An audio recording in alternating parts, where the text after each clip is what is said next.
আজকে সবাই লাল জামা পরে এসেছে। আজকে পুজোর ওদের আমাদের আজকে নাচের শেষ দিন, তো ছুটি পড়ে যাবে, সেই জন্য সবাইকে লাল জামা এরকম ড্রেস পরে আসতে বলেছি, ইউনিফর্মটা বাদ দিয়ে আজকে। তো ম্যাম ওইটা স্যার ম্যাম সবাই কি সুন্দর লাগছে বলে ভিডিওটা করলাম। কেমন লাগছে আমাদের স্কুলটা? এটা কোলাঘাট ব্রাঞ্চ।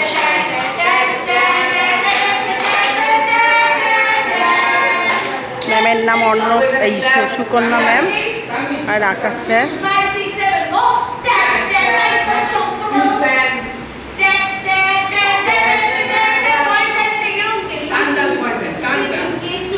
সুন্দর যত্ন সহকারে নাচ শেখানো হয় এখানে, দারুণ দারুণ।